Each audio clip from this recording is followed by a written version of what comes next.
Saudaraku, ketahuilah dengan kesadaran murnimu bahwasannya badan kita yang johir, fisik yang nyata ini, yang bisa dilihat dan disentuh ini adalah perwujudan hidup kita yang gaib, yang tidak bisa dipandang mata dan tidak bisa disentuh.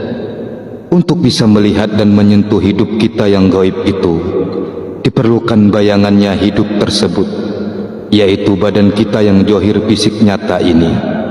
Maka dari itulah dikatakan bahwa badan kasar kita ini hanya sarung atau tunggangan atau sangkar bagi hidup kita yang gaib itu.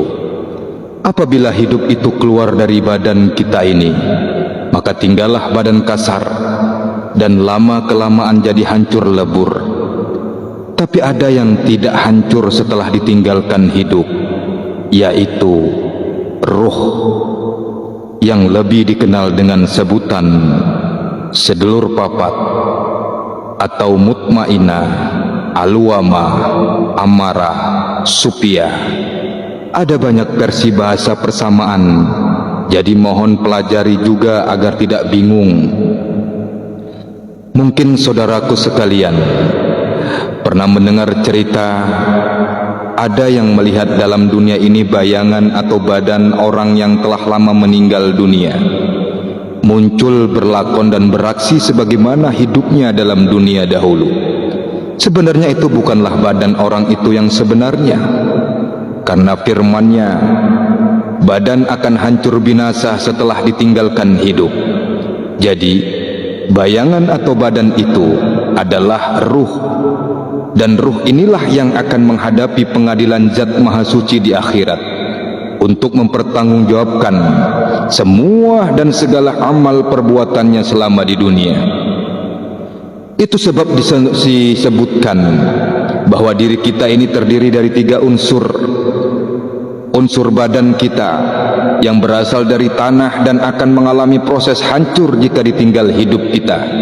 Kemudian unsur roh kita yang berasal dari 4 anasir yang tidak bisa hancur karena harus mengalami proses pengadilan akhirat atas amal perbuatan kita selama di dunia setelah ditinggal hidup kita. Unsur roh suci atau roh kudus atau hidup kita yang berasal dari Zat Maha Suci dan akan kembali kepada Zat Maha Suci tanpa proses apapun.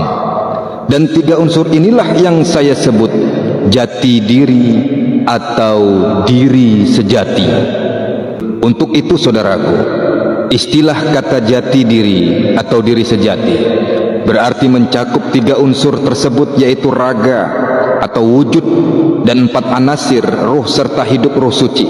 Setiap orang hendaklah mengenal akan jati diri atau diri yang sebenar-benarnya diri, yaitu yang 3 tersebut di atas, agar supaya tidak mensia-siakan kehidupannya selama di dunia fana ini.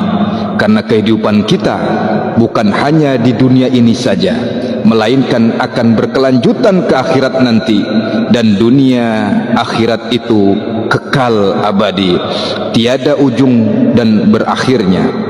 Yang paling mendasar adalah saudaraku yang Allah muliakan, kita harus selalu ingat bahwa hidup ini tidak akan menemui sejatinya ajal, sebab kematian hanyalah terkelupasnya isi dari kulit. Isi badan melepas kulit yang telah rusak, kemudian isi bertugas melanjutkan perjalanan ke alam keabadian. Hanya raga yang suci yang tidak akan rusak akan mampu menyertai perjalanan isi, sebab raga yang suci berada dalam gelombang Zat Ilahi yang maha abadi. Maka dari itu, jangan terputus dalam lautan menembah kepada Allah agar supaya menggapai peleburan tertinggi, lebur dening pangas putih, yaitu raga dan jiwa melebur ke dalam cahaya yang suci. Di sanalah manusia dan zat menyatu dalam irama yang sama, yaitu sampuraning kaulo Gusti dan sampuraning pati urip.